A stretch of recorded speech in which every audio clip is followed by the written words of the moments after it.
നമസ്കാരം. 2023 current affairs സീരീസിലെ 34ാമത്തെ class ആണ് ഇന്നത്തേത്. ഇന്നത്തെ ക്ലാസ് മുതൽ നമ്മൾ 2023 നവംബർ മാസത്തിലെ കറണ്ട് അഫയേഴ്സ് ആണ് പഠിക്കാനായിട്ട് തുടങ്ങുന്നത്. അതുപോലെ ആസ്ഥ അക്കാഡമിയുടെ ഓൺലൈൻ കോഴ്സുകളിൽ പങ്കെടുക്കുന്നതിനും ഞങ്ങളുടെ മറ്റു സേവനങ്ങൾക്കുമായി ആസ്ഥ അക്കാഡമി കേരള എന്ന ഞങ്ങളുടെ ലേണിംഗ് ആപ്പ് ഡൗൺലോഡ് ചെയ്യുക. ഇവിടെ നടക്കുന്ന ക്ലാസ്സുകളുടെ PDF നോട്ട്സിനായിട്ട് ഞങ്ങളുടെ ടെലഗ്രാം ചാനലിൽ കൂടി അംഗമാവുക. ഞാൻ അജിത് സുമേരു. ഏവർക്കും ആസ്ഥ അക്കാഡമിയിലേക്ക് സ്വാഗതം.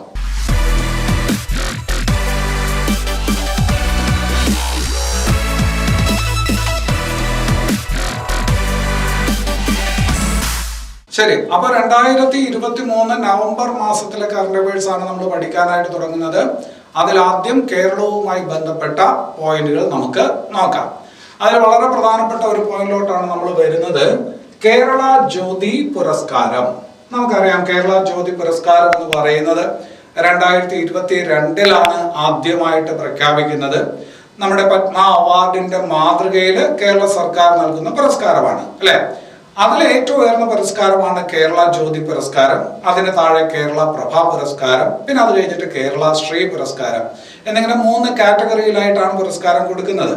അപ്പൊ ആ പുരസ്കാരം ആദ്യമായിട്ട് പ്രഖ്യാപിക്കുന്നത് 2022 എന്ന് നമ്മൾ പഠിച്ചിട്ടുണ്ട്. 2022 കേരള ജ്യോതി പുരസ്കാരം ലഭിച്ചത് ഒരു സാഹിത്യകാരനാണെന്ന് നമ്മൾ പഠിച്ചിട്ടുണ്ട്. അത് MT വാസുദേവൻ നായർക്കാണ്, അല്ലെ? MT വാസുദേവൻ നായർക്കാണ്.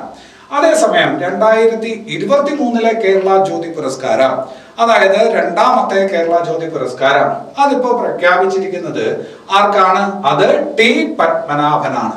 മറ്റൊരറിയപ്പെടുന്ന സാഹിത്യകാരനാണ് T പത്മനാഭൻ.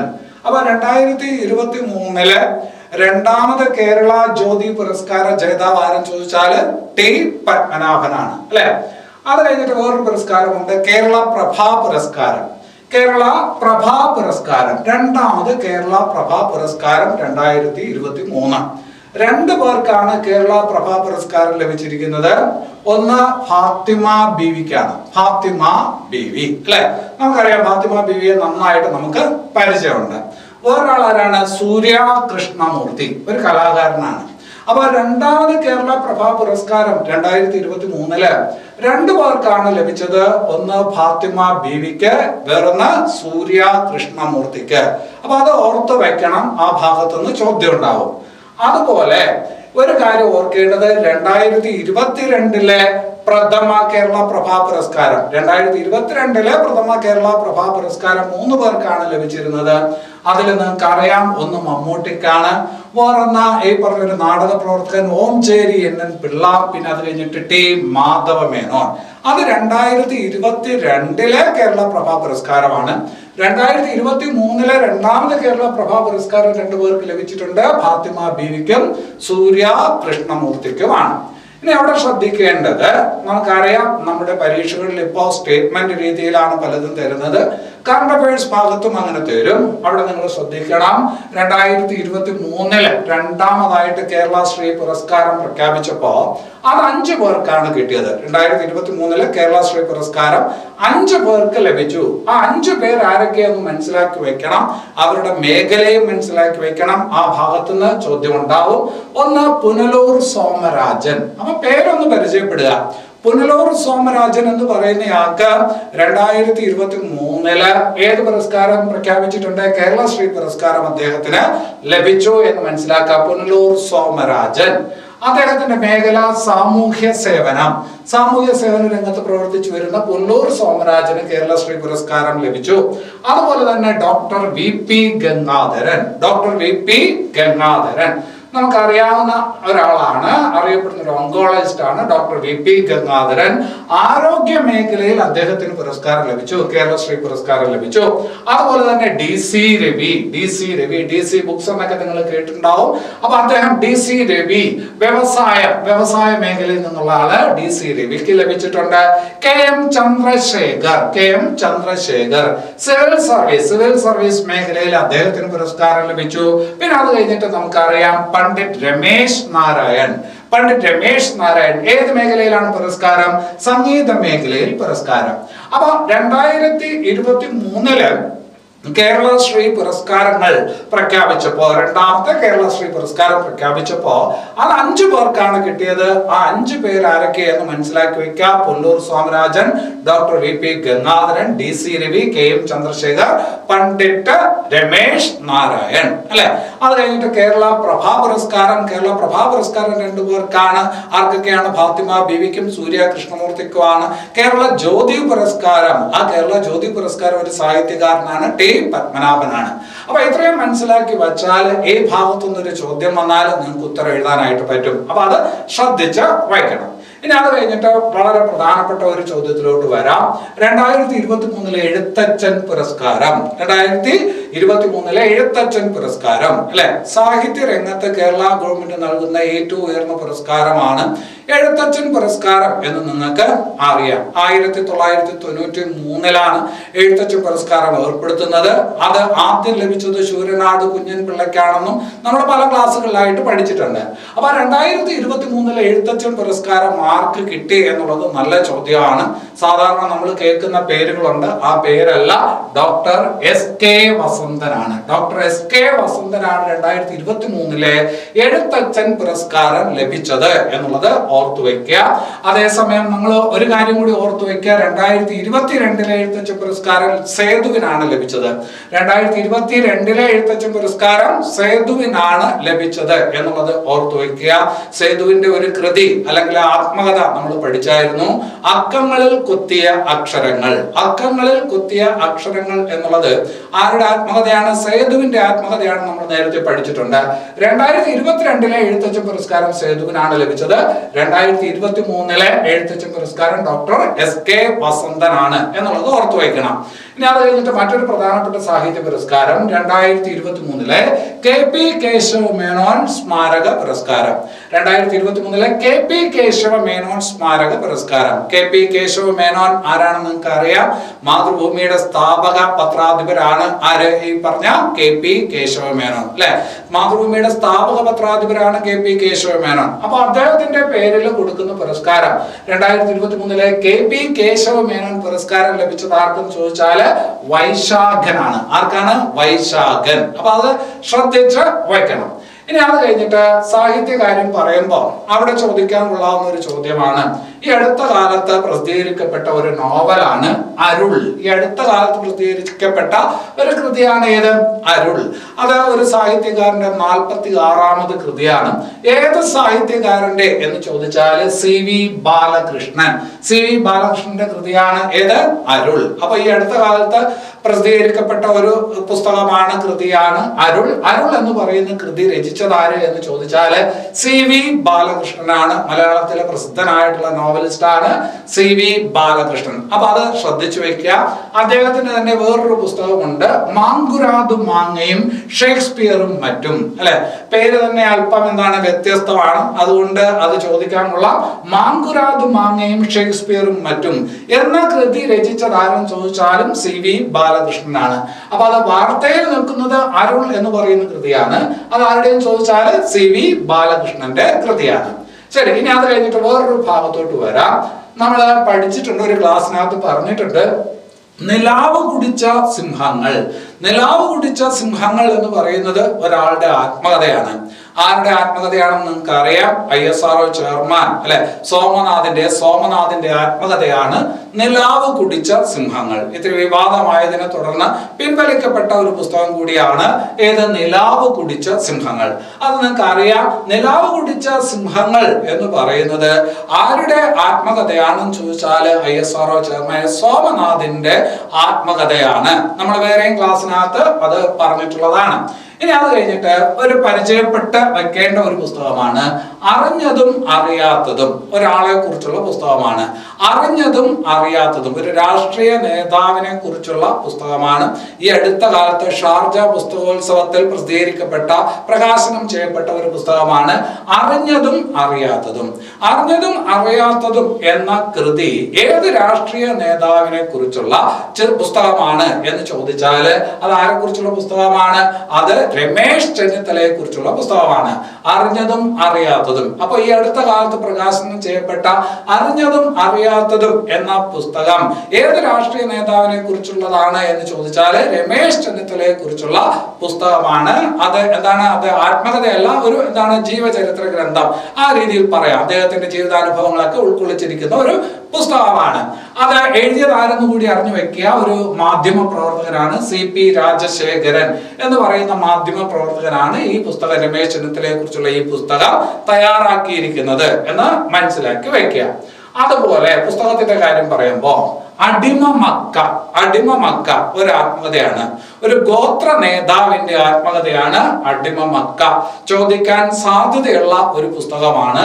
അടിമ മക്ക എന്ന ആത്മകഥ ഏത് ഗോത്ര നേതാവിൻ്റെതാണ് എന്ന് ചോദിച്ചാല് CK ജാനുവിന്റെ ആത്മകഥയാണ് അടിമ മക്ക എന്ന് ഓർത്തു വെക്കുക.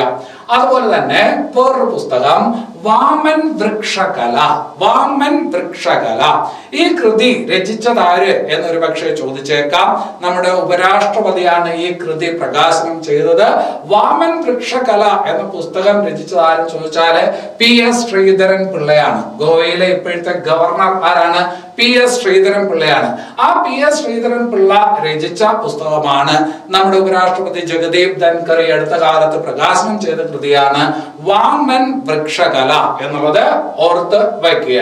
ഇനി അത് കഴിഞ്ഞിട്ട് മറ്റൊരു പുസ്തകം കൂടി പരിചയപ്പെടണം. ഈ അടുത്ത കാലത്ത് വാർത്തകളിൽ വന്ന ഒരു പുസ്തകമാണ്, ഒരുപാട് ചർച്ച ചെയ്യപ്പെട്ട ഒരു പുസ്തകമാണ് history liberated the Sree Chithira saga.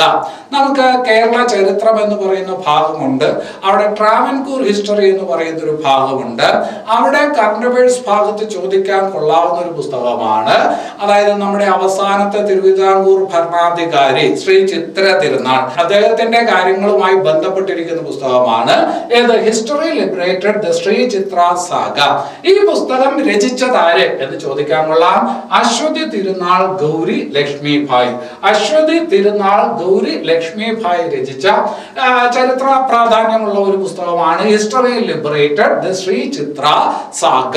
ഓർത്തു വെക്കണം, കറണ്ട് അഫയേഴ്സ് ഭാഗത്ത് ചരിത്രത്തിന്റെ ഭാഗത്ത് ചോദിക്കാൻ കൊള്ളാവുന്ന ഒരു പുസ്തകമാണ്. ഇനി അത് കഴിഞ്ഞിട്ട് വേറൊരു പുസ്തകം കൂടി ചോദിക്കാൻ കൊള്ളാം, കേരള ടൂറിസം ചരിത്രവും വർത്തമാനവും. ഈ കൃതി രചിച്ചതാര് എന്ന് ചോദിക്കാം. ചോദിച്ചു കഴിഞ്ഞാൽ അതൊരു നല്ല ചോദ്യമായിരിക്കും. അത് നമ്മുടെ ടൂറിസം വകുപ്പ് മന്ത്രി ആണ് അത് രചിച്ചിരിക്കുന്നത്. ടൂറിസം വകുപ്പിന്റെയും പൊതുമരാമത്തിന്റെയും വകുപ്പിന്റെയും ചുമതല വഹിക്കുന്ന മന്ത്രിയാരും നമുക്കറിയാം, PA മുഹമ്മദ് റിയാസ്. അപ്പൊ കേരള ടൂറിസം ചരിത്രവും വർത്തമാനവും എന്ന കൃതി രചിച്ചതാരെന്ന് ചോദിച്ചാല് PA മുഹമ്മദ് റിയാസ് ആണ് എന്ന് പറയണം. ഇനി അത് കഴിഞ്ഞിട്ട് വേറൊരു പേര് പരിചയപ്പെടാം, കൂടല്ലൂർ പുളിക്കൽ യൂസഫ് ഹാജി. 2023 നവംബറിൽ മരണപ്പെട്ട ഒരാളാണ് കൂടല്ലൂർ പുളിക്കൽ യൂസഫ് ഹാജി. എന്താണ് ഇദ്ദേഹത്തിന്റെ പ്രാധാന്യം എന്ന് ചോദിച്ചാല് MTയുടെ ഒരു നോവൽ ഉണ്ട്, 4 കെട്ട് എന്ന് പറയുന്ന നോവൽ. MTയിലെ 4 കെട്ട് എന്ന് പറയുന്ന നോവലില് ഇതേ പേരിൽ തന്നെ ഇദ്ദേഹം കഥാപാത്രമായി വരുന്നുണ്ട്. ഇതേ പേരിൽ തന്നെ ഇദ്ദേഹം ഒരു കഥാപാത്രമായിട്ടുണ്ട്. അപ്പൊ പരീക്ഷയ്ക്ക് ചോദിക്കും, MTയുടെ ഏത് നോവലിലെ ജീവിക്കുന്ന കഥാപാത്രമായിരുന്നു കൂടല്ലൂർ പുളിക്കൽ യൂസഫ് ഹാജി എന്ന് ചോദിച്ചാൽ, ഈയിടെ മരണപ്പെട്ടു, ആര് എന്ന് ചോദിച്ചാല് അത് കൂടല്ലൂർ പുളിക്കൽ യൂസഫ് ഹാജിയാണ്. ഏത് നോവലിലാണ്, MTയുടെ ഏത് നോവലിലെ ജീവിക്കുന്ന കഥാപാത്രമായിരുന്നു അല്ലെങ്കിൽ ഇതേ പേരിലുള്ള കഥാപാത്രമായിരുന്നു എന്ന് ചോദിച്ചാല് 4 കെട്ട് എന്ന് പറയുന്ന നോവലിലെ കഥാപാത്രമായിരുന്നു. ചോദിക്കാൻ കൊള്ളാവുന്ന ഒരു ചോദ്യമാണ്. ഇനി അത് കഴിഞ്ഞിട്ട് 2023 നവംബറിൽ മരണപ്പെട്ട മലയാളത്തിലെ പ്രസിദ്ധ സാഹിത്യകാരിയാണ് P. വത്സല. 2023 നവംബറിൽ മരണപ്പെട്ട മലയാളത്തിലെ പ്രസിദ്ധ സാഹിത്യകാരിയാണ് P. വത്സല. P. വത്സലയുടെ കാര്യം പറയുമ്പോൾ മനസ്സിലോട്ട് പെട്ടെന്ന് അവരുടെ ഒരു കൃതി, ഒരു നോവൽ പെട്ടെന്ന് കയറി വരും. ഏതാണ് ആ നോവൽ എന്ന് ചോദിച്ചാല് നെല്ല്. നിങ്ങൾ പഠിച്ചിട്ടുണ്ടാവും അല്ലെ? നമുക്ക് കലാസാഹിത്യം എന്ന് പറയുന്ന ഒരു ഭാഗം കൂടിയുണ്ട്, അവിടെയും ചോദിക്കാൻ കൊള്ളാവുന്ന ഒരു കൃതിയാണ് നെല്ല് എന്ന നോവൽ. രചിച്ചതാരെന്ന് ചോദിച്ചാല് P. പി വത്സലയാണ്. വയനാടിന്റെ കഥാകാരി എന്നറിയപ്പെടുന്ന സ്ത്രീയാണ്. വയനാടിന്റെ കഥാകാരി അല്ലെങ്കിൽ തിരുനെല്ലിയുടെ കഥാകാരി, അല്ലെ? വയനാടിന്റെ കഥാകാരി, തിരുനെല്ലിയുടെ കഥാകാരി എന്നൊക്കെ അറിയപ്പെടുന്നത് ആരും ചോദിച്ചാല് പി വത്സലയാണ്. 2023 നവംബറിൽ അവര് മരണപ്പെട്ടു. അപ്പൊ അവരുടെ ഒരു കൃതിയാണ് നെല്ല്. ശ്രദ്ധിച്ചു വെക്കണം, നെല്ല്. വേറൊരു കൃതിയാണ് എരണ്ടകൾ, വേറൊരു കൃതിയാണ് കൂമൻ. അപ്പൊ താഴെ തന്നിരിക്കുന്നത് പി വത്സലയുടെ കൃതി അല്ലാത്തത് ഏത് എന്നുള്ള രീതിയിലൊക്കെ ചോദ്യങ്ങൾ വരാം. അപ്പൊ അവിടെ നെല്ല് എന്ന് പറയുന്ന കൃതി, എരണ്ടകൾ എന്ന് പറയുന്ന കൃതി, കൂമൻ എന്ന് പറയുന്ന കൃതി, ഇതെല്ലാം രചിച്ചതാരാണ്?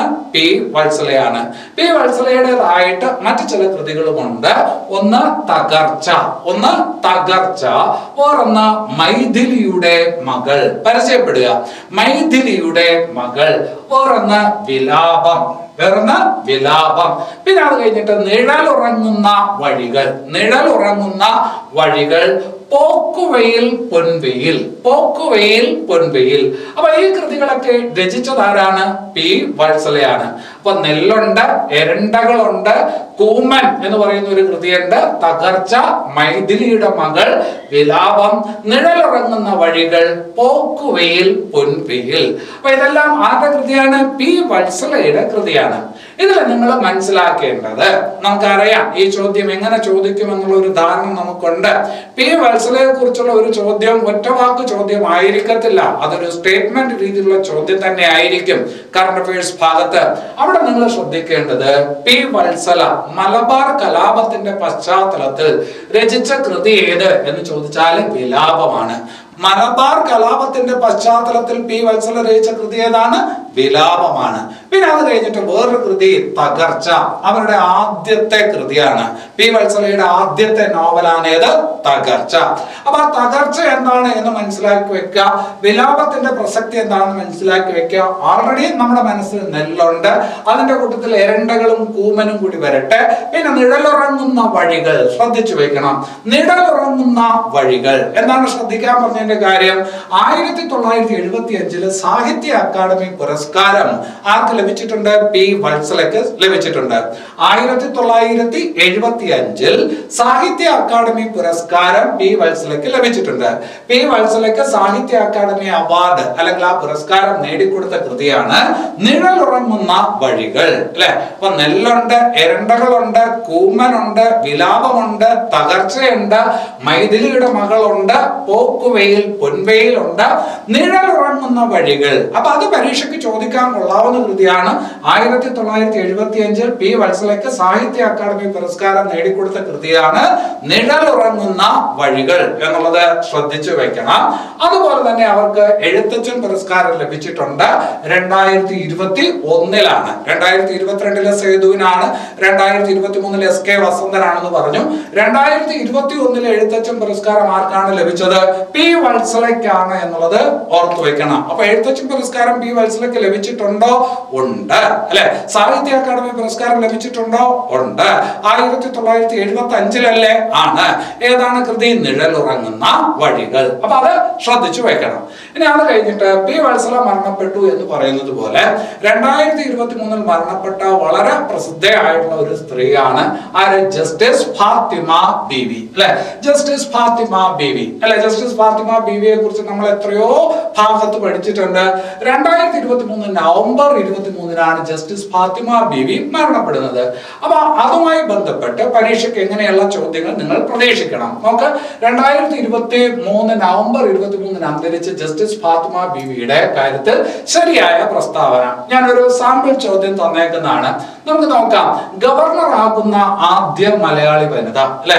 ഗവർണർ ആകുന്ന ആദ്യ മലയാളി വനിത. കേരളത്തിലെ ആദ്യത്തെ വനിത ഗവർണർ എന്നല്ല, മലയാളി ആയിട്ടുള്ള ആരെങ്കിലും ഒരാള് ഗവർണർ ആയിട്ടുണ്ടെങ്കിൽ, വനിത ഗവർണർ ആയിട്ടുണ്ടെങ്കിൽ അത് ഫാത്തിമ ബീവിയാണ്. അപ്പൊ ഗവർണർ ആകുന്ന ആദ്യ മലയാളി വനിത ആര് എന്ന് ചോദിച്ചാൽ അത് ഫാത്തിമ ബീവി തന്നെയാണ്. അത് ശരിയായ പ്രസ്താവനയാണ്.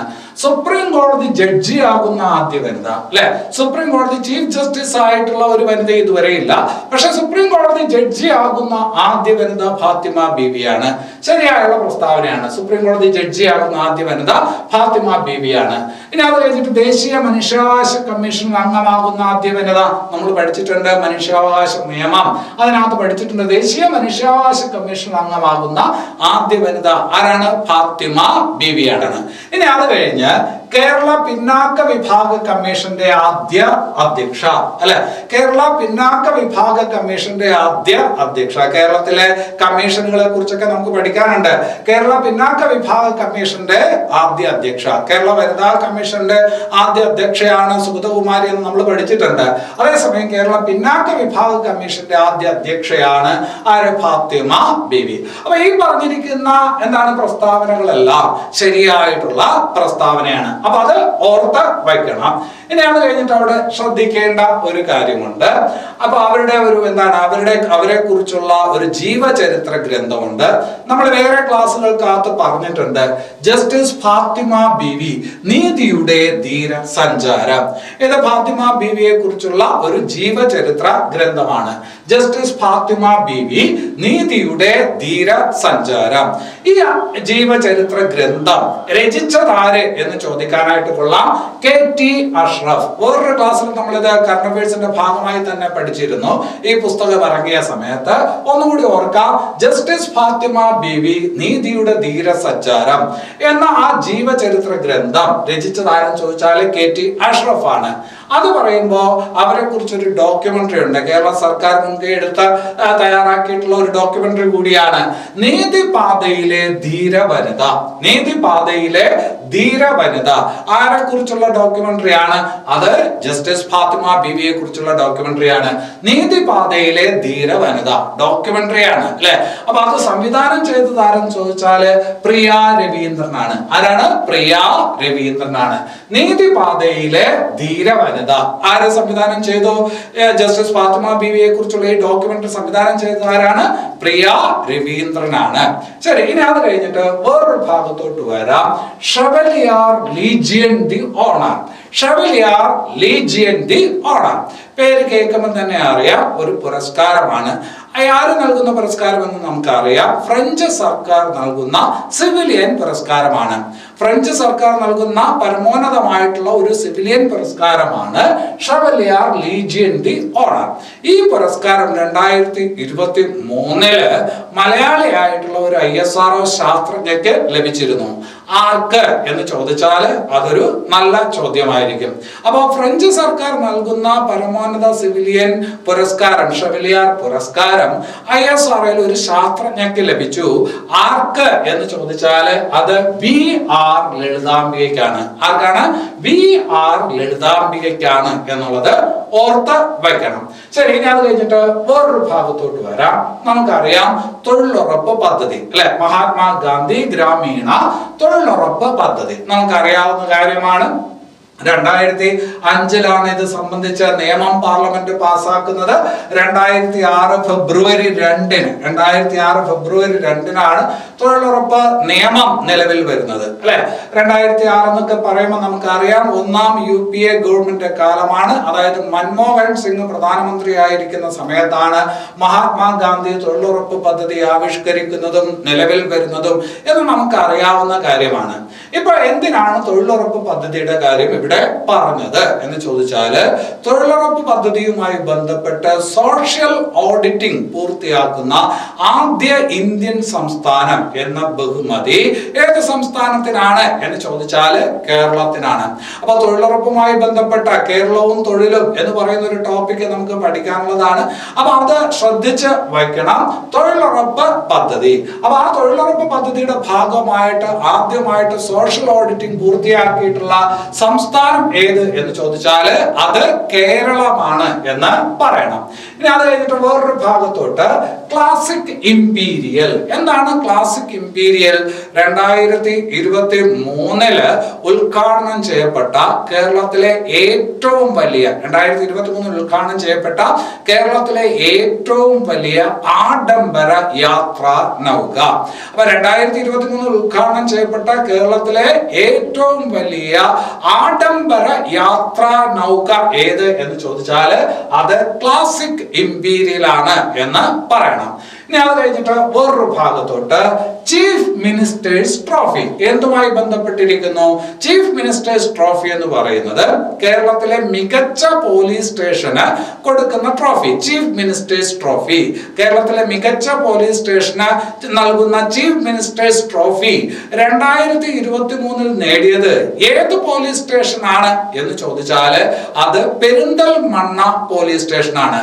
അതായത് ഏറ്റവും മികച്ച പോലീസ് സ്റ്റേഷൻ നൽകുന്ന ചീഫ് മിനിസ്റ്റേഴ്സ് ട്രോഫി 2023 ലഭിച്ചത് ഏത് പോലീസ് സ്റ്റേഷനാണ് എന്ന് ചോദിച്ചാല് പെരിന്തൽമണ്ണ പോലീസ് സ്റ്റേഷനാണ്. നിങ്ങൾ പഠിക്കുമ്പോൾ എപ്പോഴും ഉത്തരങ്ങൾക്ക് കൂടുതൽ പ്രാധാന്യം കൊടുക്കുക മാത്രമല്ല വേണ്ടത്, ചോദ്യങ്ങൾ എന്താണെന്ന് വ്യക്തമാക്കുക കൂടി വേണം. അതുകൊണ്ടാണ് ഞാൻ ചോദ്യം വ്യക്തമാക്കാനായിട്ട് ശ്രമിക്കുന്നത്. ഏറ്റവും മികച്ച പോലീസ് സ്റ്റേഷനുള്ള 2023 ചീഫ് മിനിസ്റ്റേഴ്സ് ട്രോഫി ഏത് പോലീസ് സ്റ്റേഷനാണ് എന്ന് ചോദിച്ചാൽ ഏത് പോലീസ് സ്റ്റേഷനാണ്? പെരിന്തൽമണ്ണ പോലീസ് സ്റ്റേഷനാണ്. ഇനി അത് കഴിഞ്ഞിട്ട് കേരളത്തിലെ ആദ്യ വ്യവസായ പാർക്ക്, കേരളത്തിലെ ആദ്യ വ്യവസായ പാർക്ക് സ്ഥാപിതമായത് എവിടെയാണ്? കേരളത്തിലെ ആദ്യത്തെ വ്യവസായ പാർക്ക് സ്ഥാപിതമായത് എവിടെയെന്ന് ചോദിച്ചാൽ പാലക്കാട് എന്ന് ഉത്തരം പറയണം. കേരളത്തിലെ ആദ്യ വ്യവസായ പാർക്ക് സ്ഥാപിതമായത് എവിടെയാണ്? പാലക്കാട് എന്നുള്ളത് ഓർത്തു വെക്കുക. അതുപോലെ തന്നെ ചോദിക്കാൻ കൊള്ളാവുന്ന ചോദ്യമാണ് കേരളത്തിലെ ആദ്യത്തെ ടൈഗർ സഫാരി പാർക്ക്. കേരളത്തിലെ ആദ്യത്തെ ടൈഗർ സഫാരി പാർക്ക് അല്ലെ, കേരളത്തിലെ ആദ്യത്തെ ലയൺ സഫാരി പാർക്ക് എന്ന് നമ്മൾ കേട്ടിട്ടുണ്ട്. ലയൺ സഫാരി പാർക്ക് അത് തിരുവനന്തപുരത്താണ്. തിരുവനന്തപുരത്ത് നെയ്യാറുള്ള മരക്കുന്നം ദ്വീപിലാണ് കേരളത്തിലെ ആദ്യത്തെ ഏതാണ് ലയൺ സഫാരി പാർക്ക്. ഇതിപ്പോ ചോദ്യം അതല്ല. കേരളത്തിലെ ആദ്യത്തെ ടൈഗർ സഫാരി പാർക്ക് എവിടെയെന്ന് ചോദിച്ചാല് അത് ചക്കിട്ടപ്പാറ എന്ന് പറയുന്ന സ്ഥലത്താണ്. ചക്കിട്ടപ്പാറ, ചക്കിട്ടപ്പാറ എവിടെയാണ്? നമ്മൾ പല ക്ലാസ്സുകളിലായിട്ട് പഠിച്ചിട്ടുള്ളതാണ്. കോഴിക്കോടാണ് അല്ലെ. കേരളത്തിലെ ആദ്യത്തെ ടൈഗർ സഫാരി പാർക്ക് എവിടെയാണ്? ചക്കിട്ടപ്പാറ, കോഴിക്കോട്. അത് ഓർത്ത വായിക്കണം. ഇനി അത് കഴിഞ്ഞിട്ട് നമുക്കറിയാം വിനോദസഞ്ചാര മേഖലയിൽ കേരളത്തിന് ഒരു പുത്തൻ ഉണർവുണ്ട് എന്നുള്ള കാര്യം ഞാൻ പറയാതെ തന്നെ നിങ്ങൾക്ക് അറിയാവുന്ന കാര്യമാണ്. കേരള വിനോദസഞ്ചാര വകുപ്പിന്റെ കീഴില് ഒരു പദ്ധതി, വിനോദസഞ്ചാര വികസനവുമായി ബന്ധപ്പെട്ട് നടത്തുന്ന പദ്ധതിയുടെ ഭാഗമായിട്ട് ആദ്യത്തെ എന്താണ് ഡെസ്റ്റിനേഷൻ വെഡിങ് സെന്റർ കേരളത്തിൽ വന്നു. കേരളത്തിലെ ആദ്യത്തെ ഡെസ്റ്റിനേഷൻ വെഡിങ് സെന്റർ അല്ലെ. അപ്പൊ കല്യാണങ്ങളൊക്കെ നടത്താൻ പറ്റുന്ന ഒരു സ്ഥലം. കേരളത്തിലെ കല്യാണം നടത്താൻ സ്ഥലമില്ലാഞ്ഞിട്ടല്ല, ഇതെന്ന് പറയുന്നത് വിനോദസഞ്ചാര വകുപ്പ് സംഘടിപ്പിക്കുന്ന ഒന്നാണ്, വിനോദസഞ്ചാര വകുപ്പിന്റെ കീഴിൽ വരുന്ന ഒന്നാണ്. അപ്പൊ അതുമായി ബന്ധപ്പെട്ടുള്ള ഒരു കാര്യമായിട്ട് കൂട്ടിയാൽ മതി. കേരളത്തിലെ വിനോദസഞ്ചാര വകുപ്പിന്റെ കീഴിൽ ആദ്യമായിട്ട് ഡെസ്റ്റിനേഷൻ വെഡിങ് സെന്റർ ആരംഭിച്ചത് എവിടെയാണ് എന്ന് ചോദിച്ചാൽ അത് തിരുവനന്തപുരത്താണ്. തിരുവനന്തപുരത്ത് ശംഖുമുഖത്താണ്. ശംഖുമുഖം എന്ന് പറയുന്നത് കടപ്പുറമാണ്, അറിയാലോ. തിരുവനന്തപുരത്ത് ശംഖുമുഖത്താണ്. ശംഖുമുഖത്തിന്റെ കാര്യം പറയുമ്പോൾ കഴിഞ്ഞ ക്ലാസ്സിൽ വേറൊരു കാര്യം പഠിച്ചിട്ടുണ്ട്. ലോകത്തിലെ ഏറ്റവും വലിയ ജലകന്യകാ ശില്പം എന്നുള്ള ബഹുമതി ഏത് ശില്പത്തിനാണെന്ന് കഴിഞ്ഞ ക്ലാസ്സിൽ നമ്മൾ പഠിച്ചിരുന്നു. സാഗര കന്യക എന്ന് പറയുന്ന ശില്പത്തിനാണ്. ഈ സാഗര കന്യക എന്ന് പറയുന്ന ശില്പം എവിടെയാണ്? ശംഖുമുഖത്താണ്, തിരുവനന്തപുരത്താണ് അല്ലെ. അവിടെയാണ് ഈ പറഞ്ഞ വിനോദസഞ്ചാര വകുപ്പ് ഡെസ്റ്റിനേഷൻ വെഡിങ് സെന്റർ, കേരളത്തിലെ ആദ്യത്തെ ഡെസ്റ്റിനേഷൻ വെഡിങ് സെന്റർ ആരംഭിച്ചത്. അപ്പൊ ഈ പറഞ്ഞ കാര്യങ്ങളെല്ലാം വളരെ പ്രധാനപ്പെട്ട കാര്യങ്ങളാണ്. ഇത് പരീക്ഷയ്ക്ക് ചോദിക്കുകയോ ചോദിക്കാതിരിക്കുകയോ ചെയ്യട്ടെ, പക്ഷെ ഇതുമായി ബന്ധപ്പെട്ട കാര്യങ്ങൾ, അതായത് ആ പറഞ്ഞ ചോയ്സിനകത്ത്, നിങ്ങളുടെ ഒരു പരീക്ഷയിൽ ചോയ്സിനകത്ത് ഒരുപാട് കാര്യങ്ങൾ വരുമല്ലോ, ഇതൊക്കെ അതിനകത്ത് ഉണ്ടാവും. അപ്പോൾ വേറൊരു ചോദ്യം ചോദിക്കുകയാണെങ്കിൽ പോലും ഓരോന്ന് തിരിച്ചറിഞ്ഞുകൊണ്ട് ചോയ്സിനെ എലിമിനേറ്റ് ചെയ്തുകൊണ്ട് നിങ്ങൾക്ക് ഉത്തരത്തിൽ എത്താനുള്ള വഴിയുണ്ടാവും. പിന്നെ അത് കഴിഞ്ഞിട്ട് നമ്മൾ പറയുന്ന ഒരു രീതി, ഒരു ചോദ്യ ഉത്തരം രീതിയിലല്ല നമ്മൾ സംസാരിക്കുന്നത്. നമ്മൾ സാധാരണ അങ്ങോട്ടും ഇങ്ങോട്ടും കണ്ടു കഴിഞ്ഞാൽ എങ്ങനെ സംസാരിക്കും ആ രീതിയിൽ സംസാരിക്കാനായിട്ടാണ് ശ്രമിക്കുന്നത്. എന്തിനാണ് അങ്ങനെ സംസാരിക്കാൻ ശ്രമിക്കുന്നത്? എങ്കിൽ മാത്രമേ നമ്മുടെ മനസ്സിനകത്ത് നിൽക്കുള്ളൂ. ഒരു ചോദ്യം ഒരു ഉത്തരം എന്നുള്ള രീതിയിൽ ഞാൻ പറയാനായിട്ട് പോയി കഴിഞ്ഞാൽ നിങ്ങൾക്ക് കേൾക്കാനും താല്പര്യം ഉണ്ടാവില്ല, കുറച്ച് കഴിയുമ്പോൾ ബോറടിക്കുകയും ചെയ്യും. അപ്പൊ ആ ഒരു രീതി പിന്തുടരുന്നതിന്റെ പിന്നിലുള്ള രഹസ്യം അതാണ്. പരമാവധി അങ്ങനെ തന്നെ മുമ്പോട്ടുള്ള ക്ലാസ്സുകളും ചെയ്യാനായിട്ട് ശ്രമിക്കാം. എന്തായാലും ഈ ക്ലാസ് ഇവിടെ അവസാനിക്കുന്നു. ഇതിന്റെ തുടർച്ചയായിട്ടുള്ള നവംബർ മാസത്തിലെ 2ാമത്തെ ക്ലാസ് ഉടൻ തന്നെ അപ്ലോഡ് ചെയ്യാം. ഈ വീഡിയോ ഇവിടെ അവസാനിക്കുന്നു. എല്ലാവർക്കും നല്ലത് വരട്ടെ. നന്ദി.